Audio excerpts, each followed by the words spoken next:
Hi అండి. Demon Pawan ఫ్యాన్స్కి అందరికీ ఒక గుడ్ న్యూస్గా చెప్పుకోవచ్చు. ఎందుకనంటే ఈ వారము మొత్తము 6 కంటెండర్లు అయ్యారు. 6 ఎవరని చూసినట్లయితే కళ్యాణ్, డెమాన్, ఇమాన్యుయల్, తర్వాత సంజన గారు, రీతు చౌదరి, దివ్య. వీళ్ళ 6 మధ్య బిగ్ బాస్ ఒక గేమ్ పెట్టడం జరిగింది. ఆ 6లో 4 అవుట్ అయిపోయి 2 ఫైనల్కి వస్తారు. ఆ 2 ఎవరని చూసినట్లయితే 2 సార్లు క్యాప్టెన్ అయినటువంటి పర్సన్స్. వాళ్ళు ఎవరు? Emmanuel, demon power. వీళ్ళిద్దరూ టాప్ 2గా నిలుస్తారు. వాళ్ళిద్దరి మధ్య తగ్గపోటు టాస్క్ అనేది జరిగింది. ఎందుకంటే ఈ సీజన్లో బాగా ఆటలాడి బాగా టాస్క్ను ఇచ్చిపడేసిన కంటెస్టెంట్స్ల మధ్యనే గేమ్ పెడితే ఎలా ఉంటుందో చూసిరు కదా. ఇలా ఉంటుందని పర్ఫార్మెన్స్ చూస్తే మస్తు ఇచ్చిపడేసిండు డెమన్ పవన్. ఎందుకంటే ఇమాన్యుయల్, డెమన్ పవన్ కూడా సూపర్ తోపులాగా ఆడతాడు. ఇమాన్యుయల్ ఎంత ఆటాడతాడో డెమన్ పవన్ కూడా అంతే ఆటాడతాడు. ఇద్దరికి ఒక్కసారి ఆటలో దిగిరనుకో గెలుపు నీదా నాదా అన్నట్టు ఉంటుంది. ఇక్కడ డెమన్ పవన్ ఇమాన్యుయల్ పైన గెలిచి 12th వీక్ క్యాప్టెన్ అయ్యిండు.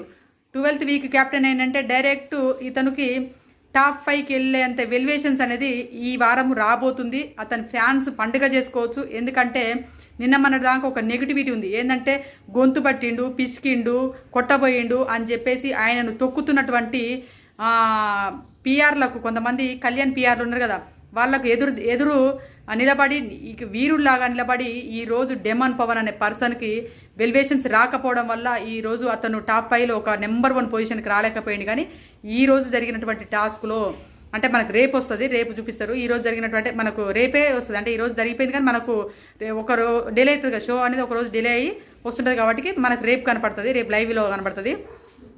ఆయనకు నిజంగా చెప్పాలంటే సరైనటువంటి ఒక వెల్యువేషన్స్ ఇచ్చి ఉంటే ఖచ్చితంగా టాప్ 5లో ఉండేటోడు. కానీ ఎవరు ఇవ్వకపోవడం వల్ల ఆయనంతటా ఆయనే మెల్లగా ఆయన ఆట తీరు నచ్చి, ఆయన మాట తీరు నచ్చి జనాలు అతనికి టాప్ 5లో ఉండే అంత ఓటింగ్ పడుతుంది. ఇప్పుడు టాప్ 3లో పడుతుంది. ఆయన కోటి ఇమాన్యుయల్ కంటే ఎక్కువనే ఓటింగ్ పడుతుంది. ఈ రోజు ఆట చూసినాక కూడా, అంటే రేపు ఆట చూసినాక కూడా ఇంకా కూడా ఓటింగ్ పెరిగే ఛాయిస్ ఉంది. అతను ఇంకా సెకండ్ పొజిషన్కి వచ్చినా ఆశ్చర్యపోని అవసరం లేదు. ఎందుకంటే అందరు ఎగిరెగిరి పడుతున్నారు కదా, మా ఓడి గొంతు పిసికిండు, మా ఓడి గొంతు పిసుకుతాడా, అమ్మాయితో కూర్చొని పులిగొర కలుపుతా ఉంటాడా అని చెప్పేసి అందరూ నెగిటివ్ చేస్తున్నారు కదా. నెగిటివ్ చేస్తున్నటువంటి ఒక కంటెస్టెంట్ 3 సార్ల సీజన్లో 3 సార్ల క్యాప్టెన్ అయినంటే ఆలోచించండి.